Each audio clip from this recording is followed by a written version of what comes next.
नमस्कार मंडळी. तर मी आज तुम्हाला दाखवते टमकन अशी फुगणारी आणि नरम लुसलुशीत अशी चपाती, जी मी रोज माझ्या घरी बनवते. मी आता हे भांडं घेतलं आहे, त्याच्यामध्ये 2 वाट्या पीठ घेतलं आहे, चवीपुरते मीठ टाकलं आहे. आता ते मीठ चांगलं मी ढवळून घेणार आहे पिठामध्ये, म्हणजे जेणेकरून पिठाला सगळं मीठ लागेल, एका जागेवरती मीठ राहणार नाही. आणि आता थोडं थोडं पाणी टाकून आपल्याला ते पीठ मळून घ्यायचं आहे. एकदम पाणी टाकायचं नाही, नाहीतर पीठ पातळ होईल. तर थोडं थोडं आपण पाणी टाकून पीठ मळून घेऊया आणि चांगलं मळायचं असं. भांडं शक्यतो तुम्ही असंच वापरा, घोलगट असं. जर तुमच्याकडे नसेल तर तुम्ही परात वापरू शकता, पण हे असं भांडं वापरलं तर पीठ छान मळायला मदत होते, म्हणजे जास्त खाली पीठ वगैरे पडत नाही आणि पीठ पण चांगलं मळता येतं असं. तर असं हळूहळू पीठ थोडं थोडं पाणी टाकून मळून घ्यायचं आहे आपल्याला. बघा आता हे असं पीठ माझं मळून झालं आहे. थोडं थोडं पाणी, जास्त कडक पीठ करायचं नाही, जास्त नरम पण करायचं नाही, एकदम सॉफ्ट असं पीठ बनवायचं. आता मी थोडं तेल टाकून घेते. तेल टाकल्यामुळे पीठ कसं अजून छान असं मळलं जातं आहे. असं पीठ मळून घ्यायचं आहे आपल्याला चांगलं असं. आणि आता त्याच्यानंतर मी थोडं सुकं पीठ टाकून घेणार आहे, जेणेकरून आपलं भांडं क्लीन राहणार. हाताला पीठ चिकटलं आहे ते पण निघून जाईल.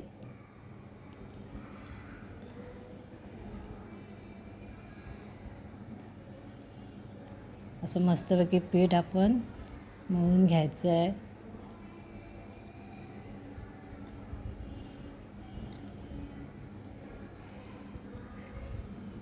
सुकं पीठ टाकायचं आणि चांगलं असं चोळून घ्यायचं, म्हणजे ते भांडं आपलं क्लीन होतं.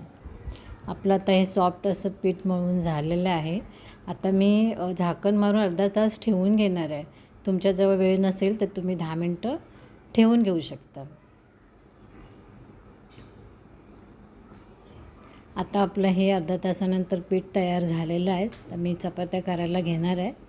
तर त्याच्या आधी मी जरा भांड्याला तेल लावून घेतं, कारण गोळे चिकटणार नाही नंतर जास्त वेळ झाला तर. तुम्हाला जेवढ्या साईजची चपाती करायची असेल तेवढ्या साईजचे तुम्ही गोळे बनवून घेऊ शकता.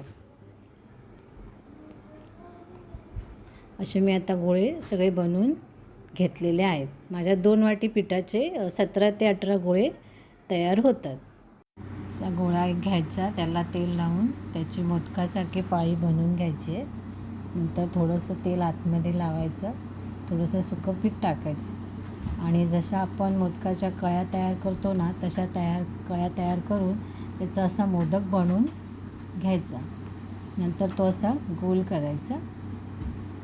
आता आपण पीठ लावून घेऊया आणि जे मोदकाच्या ज्या कळ्या केलेल्या बाजू होती आहे ना, ती आपल्याला खाली ठेवायची आहे आणि अर्धी चपाती आपल्याला लाटून घ्यायची आहे.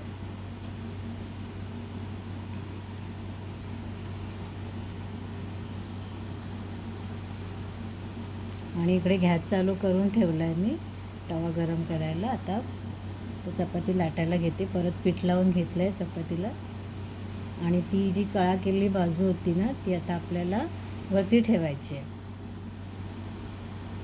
आणि लाटून घ्यायचं आहे. पीठ चांगलं लावून घ्यायचं असं.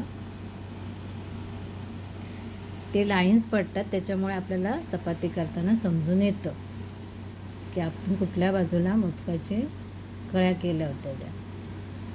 आणि अशी अर्धी लांबट चपाती लाटून पहिली घ्यायची, परत पलटायची आणि दुसऱ्या बाजूने थोडी परत लांबट करायची आणि नंतर गोल गोल करून घ्यायची चारही बाजूनी लाटणी फिरून. अशी आपली गोल चपाती मस्तपैकी तयार झाली आहे. तर तवा पण गरम झाला आहे, त्याच्यावर थोडंसं तेल टाकून तेल जरा पुसून घ्यायचं, म्हणजे चपाती तव्याला चिटकणार नाही.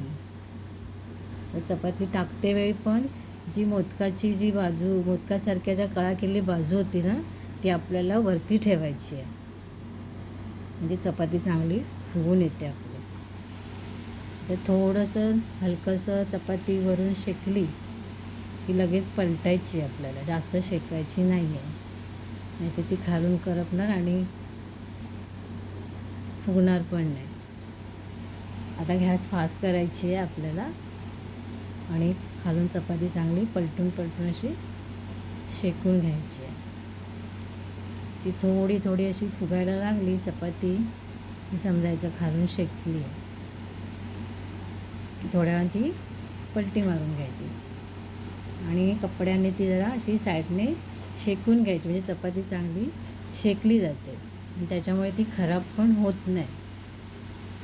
एक दिवस चांगली राहू शकते चपाती. ही बघा अशी मस्तपैकी आपली चपाती फुगली आहे. आता गॅस बारीक करायची आणि आपल्याला तेल लावून घ्यायचं आहे चपातीला दोन्ही बाजूने.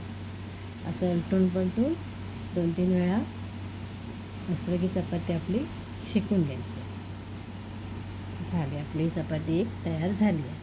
आता मी परत तुम्हाला एक चपाती बनवून दाखवते आहे.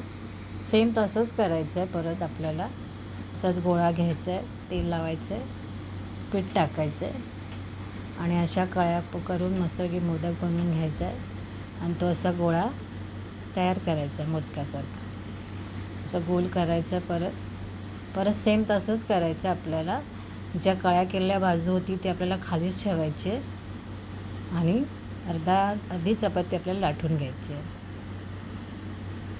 नंतर परत पीठ लावून घ्यायचं आहे. सेम तसंच करायचं आहे आणि ज्या कळ्या केलेल्या जी बाजू होती ती आपल्याला ह्यावेळी वरती करायची. वरती करून लाटून घ्यायची आहे. थोडं लांबट लाटायचं. नंतर परत पलटी मारून परत दुसऱ्या बाजूने थोडंसं लाटून घ्यायचं आणि जर आपल्याला वाटत असेल की चपाती आपली गोल होत नाही आहे तर चारी बाजूने हलकेसं लाटणं फिरून चपाती गोल करून घ्यायची आहे. अशी आपली गोल चपाती होते.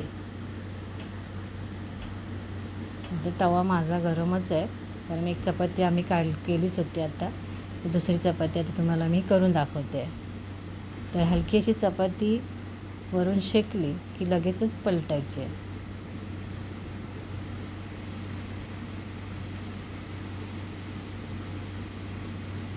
पलटून घ्यायचे लगेच. चिटकत असेल तर आपले चमच्याने पलटून घ्यायचे. गॅस फास्ट करून घ्यायचा आहे. परत सेम तसंच करायचं आहे आपल्याला. असं फिरून फिरून चपाती आपल्याला शेकून घ्यायची आहे आणि नंतर कपडा लावून त्याला चांगली शेकून घ्यायची आहे.